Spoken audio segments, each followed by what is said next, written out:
First ever factory outlet Mukunda Jewelers. Christmas and New Year offers flat 10% off on VA.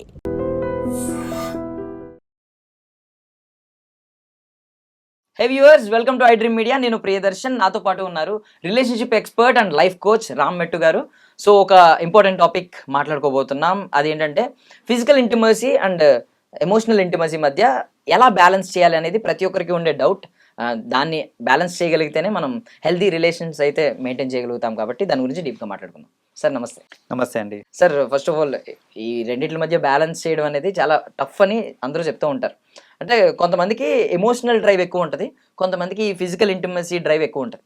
చాలామంది believe చేసేది ఏంటంటే physical intimacy ఎక్కువ ఉంటే వాళ్ళు బాగా ఎమోషనల్గా కూడా కనెక్ట్ అయి ఉంటారని. సో వీటిలో ఫ్యాక్ట్స్ ఏంటి, మిత్స్ ఏంటి? డెఫినెట్గా they both are inter connected. ఏది మన physical intimacy and emotional stability or emotional intelligence, ఇవన్నీ కూడా. అంటే ఇప్పుడు ఏంటంటే physical needs, we can term it this way, physical needs and emotional needs అనే ఒక రెండు టర్మ్స్ తీసుకుందాం మనం ఇక్కడ. ఈ రెండు కూడా ఇంటర్ కనెక్టెడ్. అండ్ ఏంటంటే ఫిజికల్ నీడ్స్ సాటిస్ఫై అయినప్పుడు emotionally we are good, emotional needs కూడా సాటిస్ఫై అవుతాయి. Vice versa, emotional needs satisfy అయినప్పుడు ఫిజికలీ కూడా మనం ఫిట్నెస్ అనేది మెయింటైన్ చేయొచ్చు అనమాట. సో చాలా మంది ఏంటంటే ఈ రెండింటిని కొంచెం ఇండిపెండెంట్ ఎంటిటీస్ కింద చూస్తుంటారు అనమాట. లైక్ ఫిజికల్ నీడ్స్ అంటే ఓన్లీ ఫిజికల్ అలా అనుకుంటారు, బట్ ఆ కనెక్షన్ అనేది ఆల్వేస్ ఇట్ ఈస్ దేర్ అనమాట. వైస్ వర్సా కనెక్షన్స్ ఉంటాయి రెండింటికి. సో బేసిక్గా ఇప్పుడు ఫిజికల్ నీడ్స్ అనగానే ఒక చిన్న ఎగ్జాంపుల్, చాలా మంది ఏంటంటే ఫిజికల్ నీడ్ అనగానే ఫస్ట్ వాళ్ళకి గుర్తుకొచ్చేది ఏంటిది అని అంటే సెక్షువల్ నీడ్ అని అనుకుంటారు. బట్ ఫిజికల్ నీడ్లో it is just not about sexual need. Physical నీడ్లో it can be more about మనం తీసుకునే ఫుడ్ అవ్వచ్చు. Like so that's a physical need, you know, to maintain your bodily functions. So food అవ్వచ్చు, మన exercising అవ్వచ్చు, physical wellbeing ఏదైనా hygiene కావచ్చు, ఇవన్నీ కూడా మనకి ఫిజికల్ నీడ్స్ కిందకి వస్తాయి. అందులో ఒకటి sexual activity. So sexual needs కూడా ఏంటంటే it's a part of physical need. So and emotional నీడ్స్కి వచ్చేసరికి ఏంటంటే ఆ మెంటల్ కామ్నెస్ ఏదైతే ఉంటుందో, అది సెన్స్ ఆఫ్ సెక్యూరిటీ ఏదైతే ఉంటుందో, అది కూడా మనకి ఇమోషనల్ నీడ్స్ కిందకి వస్తుంది. మన కంపానియన్షిప్ ఏదైతే ఉంటుందో, లైక్ యూనో చుట్టుపక్కల సోషల్ లైఫ్, ఇవన్నీ కూడా ఏంటంటే మనకి ఇమోషనల్ దీనికి పనికొస్తుంది అన్నమాట, ఇమోషనల్ నీడ్స్ కింద. So how they are inter dependent అని అంటే someone who is having the physical drive, like physical needs ని సాటిస్ఫై చేసుకుంటారో, టైమ్లీ సాటిస్ఫై చేసుకుంటారో, వాళ్ళు మెంటలీ చాలా హెల్దీగా ఉంటారండి. వాళ్ళకి స్ట్రెస్ తక్కువ ఉంటుంది. సో మెంటలీ హెల్దీగా ఉంటారు. వాళ్ళ డిసిషన్ మేకింగ్ కానివ్వండి, వాళ్ళ థాట్ ప్రాసెస్ కానివ్వండి, ఇవన్నీ కూడా స్మూత్గా జరుగుతూ ఉంటాయి. ది అదర్ వే రౌండ్, నాకు there is someone who is emotionally supporting me all the time. నాకు ఏ బాధ వచ్చినా సరే నేను చెప్పుకుంటున్నాను, నా ఇమోషన్స్ని నేను కంట్రోల్లో పెట్టుకోగలుగుతున్నాను because of people around me. ఇలాంటప్పుడు ఏమవుతుంది అంటే ఆబ్వియస్లీ నా ఫిజికల్ ఫిట్నెస్ కూడా ఎన్హాన్స్ అవుతుంది. లైక్ నాకు జబ్బులు రావడం ఇలాంటివన్నీ జరగవు. సో బేసిక్గా ఈ రెండు ఇంటర్ కనెక్టెడ్ కాబట్టి what we have to understand is, ఈ రెండు ఇంటర్ కనెక్టెడ్. ఒట్టు ఫిజికల్ ఫిట్నెస్ మీద, ఒట్టు ఫిజికల్ నీడ్స్ మీద మీరు ఫోకస్ చేస్తున్నారు అని అంటే still your life will not be happy. Only emotional needs గురించి మీరు ఆలోచిస్తున్నారంటే your life will not be happy. And most often దేని మీద ఫోకస్ అవుతుంది అని అంటే జనరల్గా 80% టైమ్స్ ఫిజికల్ నీడ్స్ మీద మనం ఫోకస్ ఎక్కువ ఉంటుంది దాని ఇమోషనల్ నీడ్స్. దానికి ఒక సైంటిఫిక్ రీజన్ కూడా ఉంది. రీజన్ ఏంటంటే మన ఫిజికల్ నీడ్స్ ఏవైతే ఉంటాయో అవన్నీ it creates a sense of emergency అనమాట. సపోజ్ నాకు ఆకలిస్తుంది, ఇట్స్ అ ఫిజికల్ నీడ్. నాకు ఫుడ్ అనేది ఒక ఫిజికల్ నీడ్. నాకు ఆకలిస్తుంది అని అంటే నేను రేపటిదాకా పోస్ట్పోన్ చేయను. తినడం అనేది ఇప్పుడు అవ్వాల్సిందే నాకు. సో నేను I can't postpone this. But emotional need ఒకటి ఉంటుంది. ఫర్ ఎగ్జాంపుల్, నాకు ఏదో ప్రాబ్లం ఉంది, నేను ఎవరికో చెప్పుకోవాలనుకుంటున్నాను. నేను ఈ రోజు కాబట్టి రేపు చెప్పుకుంటా, ప్రాబ్లం లేదు. I can wait, I can delay. So అక్కడ ఏమవుతుందంటే ఇది డిలే చేసి ఒక లగ్జరీ ఇమోషనల్ నీడ్స్కి ఉంది కాబట్టి చాలామంది ఏం చేస్తారంటే దీన్ని మొత్తానికే పోస్ట్పోన్ చేయటము, లేకపోతే postponing for too long so much so that it creates an impact, negative impact అనమాట. సో అలా ఏంటంటే ఈ ఇమోషనల్ నీడ్స్కి సెకండ్ ప్రయారిటీ ఇచ్చి ఫిజికల్ నీడ్స్కి ఫస్ట్ ప్రయారిటీ ఇవ్వడం వల్ల చాలామంది ఏంటంటే they will not even realise that అది ఒక నెగటివ్ ఇంపాక్ట్ ఆల్రెడీ క్రియేట్ చేసేస్తుంది మన మీద అనేసి. అండ్ హెన్స్ వాళ్ళు సఫర్ అవడం స్టార్ట్ చేస్తూ ఉంటారు అనమాట. సో మనం ఏంటంటే just because we can postpone, emotional నీడ్స్ని తక్కువ అంచనా వేయకూడదు. మీరు పీస్ఫుల్ లైఫ్ లీడ్ చేయాలి అని అంటే మీ ఫిజికల్ నీడ్స్తో పాటు ఇమోషనల్ నీడ్స్కి కూడా ఒక సెన్స్ ఆఫ్ ఎమర్జెన్సీ క్రియేట్ చేయండి. క్రియేట్ చేస్తే అప్పుడు your life will be happy and you'll have the least stress in your life. అంటే మోస్ట్లీ ఏంటంటే most of the cases women విషయానికి వచ్చేసరికి వాళ్ళు ఎక్కువగా ఎమోషనల్లీ కనెక్ట్ ఉంటారు, ఫిజికల్ నీడ్స్ గురించి ఎక్కువ మాట్లాడరు. ఒకటి కూడా ఉంది, అది ఏంటంటే బాగా ఆర్థోడాక్స్ ఫ్యామిలీ నుంచి వస్తే వాళ్ళు ఎక్కువ మాట్లాడరు అనేది ఒకటి ఉంది. మాట్లాడితే తప్పేమో, తప్పుగా తీసుకుంటారేమో ఎక్కువ మాట్లాడితే ఉన్నా సరే, ఈవెన్ వాళ్ళకి ఒక డ్రైవ్ నడుస్తున్నా సరే లోపల. అబ్బాయిల విషయానికి వచ్చేసరికి ఇది అలవాటు పడిపోతారు, ఎమోషనల్లీ ఎక్కువ కనెక్టెడ్ గా ఉండరు. ఈవెన్ లోపల ఎంత ఉన్నా కూడా బయటకు మాత్రం జస్ట్ వాళ్ళకి నీడ్స్ చూస్తున్నట్టు మామూలుగానే మాట్లాడతారు, ఎక్కువ ఎమోషనల్ గా మాట్లాడరు. బట్ ఫిజికల్ ఇంటిమసీ గురించి, ఆ సెక్షువల్ డ్రైవ్ గురించి ఎక్కువ మాట్లాడుతూ ఉంటారు. సో ఇది ఐ మీన్ ఇలాగే ఉండడం ఎప్పటి నుంచో ఒక స్టీరియో కాస్ట్ లాగా ఎప్పటి నుంచో వస్తుంది కదా సార్, ఇది ఇలా కంటిన్యూ చేయడం కరెక్టేనా, లేదు మార్చుకుని ఇప్పుడు ఈవెన్ వీళ్ళు కూడా ఫిజికల్ ఇంటిమసీ గురించి ఎక్కువ మాట్లాడడం, ఈవెన్ మెన్ కూడా ఎమోషనల్ గా ఎక్కువ మాట్లాడడం అవసరం అంటారా? ఖచ్చితంగా అవసరం అండి. ఎందుకంటే ఈ గ్యాప్ అనేది because of our culture create అయిపోయింది. ఇప్పుడు ఏంటంటే మన కల్చర్లో అమ్మాయిలు సెక్స్ గురించి మాట్లాడినా, లేకపోతే దానికి సంబంధించి ఏ అంశం మాట్లాడినా కూడా వాళ్ళు దాని ఒక నెగటివ్ ఫినామినా కింద చూస్తారన్నమాట. ఆ అమ్మాయి క్యారెక్టర్ మీద ఒక మచ్చలాగా పడుతుంది. సిమిలర్లీ అబ్బాయిలు ఏంటంటే మన కల్చర్లో మీరు స్ట్రాంగ్ ఉండాలి, మీరు రాళ్ళ లెక్క ఉండాలి, గట్టిగా ఉండాలి, అంతేగాని ఏడవద్దు. ఏడుపు అనేది జనరల్గా అమ్మాయిలాగా ఏంద్ర ఏడుపు అనేసి ఇట్లాంటి డైలాగ్స్ వస్తుంటాయి, రైట్? సో ఏడవడము ఆర్ కొంచెం ఎమోషనల్ అవ్వడము, కొన్నిసార్లు ఏంటంటే సినిమా చూసేటప్పుడు sometimes we get emotional, కళ్ళలో నీళ్ళు వస్తాయి. మనకి కళ్ళల్లో నీళ్ళు వచ్చినాయి అని అంటే ఆ స్ట్రగుల్ ఉంటుంది చూడండి థియేటర్లో. పక్కనోడు చూస్తే అరే నేను ఏడుస్తున్నాను, పక్కనోడు చూస్తే ఏమనుకుంటాడు నా గురించి, నేను ఒక మగానే, నేను ఏడవద్దు అనే ఒక మెంటల్ ప్రెషర్ క్రియేట్ అయిపోతుంది అక్కడ. క్రియేట్ అయిపోయి మనం కళ్ళని ఇట్లా అనుకొని, లేకపోతే ఎట్లా అనుకుంటే మెల్లగా కళ్ళని ఇట్లా. So we are trying to control our emotions there, because మన సొసైటీలో ఒక అబ్బాయి ఎమోషనల్ అవ్వకూడదు అనే ఒక స్టాండర్డ్ క్రియేట్ చేసి పెట్టేస్తుంది. ఇది బ్రేక్ అవ్వాలండి, ఇది బ్రేక్ అవ్వాలి. మనకి కూడా ఎమోషన్స్ ఉంటాయి, అబ్బాయిలందరికీ, అమ్మాయిలకి ఎంత ఎమోషన్స్ ఉన్నాయో అబ్బాయిలకి కూడా అంతే ఎమోషన్స్ ఉంటాయి. ఎక్స్ప్రెస్ చేసే ఫ్రీడమ్ మనకు ఉండాలి. మనం సొసైటీకి భయపడే ఎవడో ఏదో అనుకుంటున్నాడని ఎక్స్ప్రెస్ కూడా చేయలేకపోతున్నాను, నాలో బాధ నేను ఎక్స్ప్రెస్ చేయలేకపోతున్నాను అంటే వాట్ కైండ్ ఆఫ్ సొసైటీ అండి? సో ఇది మారాలి ఫస్ట్ ఆఫ్ ఆల్. సెకండ్, ఇప్పుడు విమెన్ కూడా ఆ సెక్షువల్ డ్రైవ్ గురించి కానివ్వండి, లేకపోతే అలాంటి అంశాల గురించి ఏదైనా మాట్లాడాలి అని అంటే we have to accept it. ఎందుకు అని అంటే మనకి అబ్బాయిలకి ఎలాంటి ఫీలింగ్స్ ఉంటాయో ఇన్ఫాక్ట్ అమ్మాయిలకి కూడా అలాంటి ఫీలింగ్సే ఉంటాయి. ఒక అబ్బాయికి ఆ లిబర్టీ ఉంది, మాట్లాడొచ్చు అన్నప్పుడు సేమ్ లిబర్టీ అమ్మాయికి కూడా ఉండాలి. అలా ఉన్నప్పుడు ఏమవుతుంది అని అంటే దెర్ ఈస్ సంథింగ్ కాల్డ్, అంటే ఈవెన్ మ్యారీడ్ కపుల్లో కూడా ఇది నాట్ అలౌడ్ అండి మన సొసైటీలో. ఏంటంటే పెళ్ళైనా కూడా, పెళ్లి కాకముందు అంటే సరే ఫర్గెట్ అబౌట్ ఇట్, పెళ్ళైపోయినాక కూడా ఒక వైఫ్ ఒక హస్బెండ్ తోటి ఇలాంటి మాటలు మాట్లాడొద్దు, నాకు నిజంగా ఫీలింగ్స్ వచ్చినా నేను ఎక్స్ప్రెస్ చేయొద్దు, ఇట్లాంటివి అన్నీ అంటే it is going to do a lot of damage. There is a concept called marital rape. ఈ మ్యారిటల్ రేప్ కావడానికి మెయిన్ రీజన్ ఏంటంటే అమ్మాయికి మాట్లాడే హక్కు లేదు కాబట్టి. సో ఇప్పుడు అబ్బాయికి సెక్షువల్ డ్రైవ్ ఉంటుందండి, వాడు he will start initiating.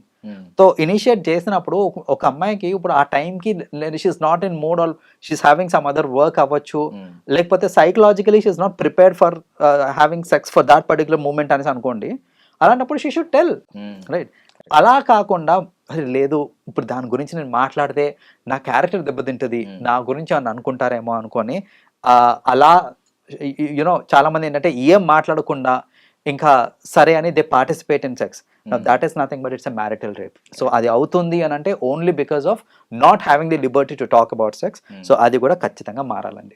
Super, అంటే మంచి పాయింట్ వచ్చింది మ్యారిటల్ రేప్ గురించి. అంటే మోస్ట్లీ మీరు చెప్పింది నిజం. ఇప్పటికీ కూడా ఏంటంటే ఉమెన్ ఒకవేళ ఇనిషియేట్ తీసుకోకుండా ఎలా అంటే జస్ట్ వాళ్ళు కొత్త డ్రెస్ వేసుకుని దగ్గరికి రావడం, లేదంటే నైట్ వేర్ వేసుకుని రావడం, కొంచెం వాళ్ళని ట్రిగర్ చేయడం, ఇలా ఇనిషియేట్ తీసుకుంటారు. కానీ అబ్బాయి అయితే డైరెక్ట్ వెళ్ళి అమ్మాయి దగ్గర ఇనిషియేట్ తీసుకుంటాడు. రైట్, ఇంకా ఉండిపోయింది ఆ బ్రిడ్జ్, ఆ బ్యారియర్ వాళ్ళ. అది ఖచ్చితంగా that gap should be filled అండి. సో ఫస్ట్లీ ఒక క్వశ్చన్, బేసిక్ క్వశ్చన్, కాకపోతే చాలా వాల్యుబుల్ క్వశ్చన్ అని నేను తర్వాత తెలుసుకున్నాను. How to introduce yourself అంటారు, tell me about yourself అంటారు. 30 secondsలో మనల్ని మనం ఎలా ఇంట్రడ్యూస్ చేసుకోవాలనేది ఇప్పటికీ ఎవరికి కంప్లీట్గా తెలియదు. సో ఆ ఒక్క క్వశ్చన్ ఆల్మోస్ట్ ఒక 50% ఇంప్రెషన్ క్రియేట్ చేస్తుందని కొంతమంది చెప్పారు. సో మీరైతే ఎలా ఇంట్రడ్యూస్ చేసుకోవాలని చెప్తారు?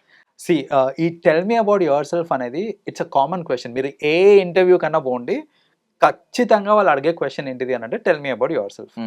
సో ఈ టెల్ మీ అబౌట్ యువర్ సెల్ఫ్లో చాలా మంది తెలియక ఎన్నో మిస్టేక్స్ చేస్తూ ఉంటారు. అందులో ప్రైమరీ మిస్టేక్ ఏంటిది అనగానే, ఇప్పుడు చూడండి ఒక interview setup, forget about everything, ఇది ఒక ఇంటర్వ్యూ సెటప్ అనుకుందాం. నేను ఇంటర్వ్యూయర్ని, మీరు లోపలికి వచ్చారు, వచ్చి కూర్చున్నారు, నేను రెజ్యూమే తీసుకొని ప్లీజ్ ఇంట్రడ్యూస్ యువర్ సెల్ఫ్ అనగానే 99% స్టూడెంట్స్ ఎలా స్టార్ట్ చేస్తారు అని అంటే, ప్లీజ్ ఇంట్రడ్యూస్ యువర్ సెల్ఫ్ అనగానే good morning sir, my name is Ram and ఇలా స్టార్ట్ చేస్తాను. నువ్వు రూమ్లోకి వచ్చినప్పుడే గుడ్ మార్నింగ్ చెప్పావు కదా నాకు. నువ్వు రూమ్లోకి వచ్చినప్పుడే గుడ్ మార్నింగ్ సార్ అన్నావు, హౌ ఆర్ యూ అన్నావు, లేకపోతే ఒక బేసిక్ ఇంటరాక్షన్ ఆల్రెడీ అయిపోయింది. అయిపోయిన తర్వాత ఇంట్రడ్యూస్ యువర్ సెల్ఫ్ అన్నప్పుడు గుడ్ మార్నింగ్ అని ఎందుకు చెప్పినావు అని అంటే, నేను బట్టి కొట్టింది అట్లనే కాబట్టి, చిన్నప్పటి నుంచి మనకి నేర్పించింది అదే కాబట్టి.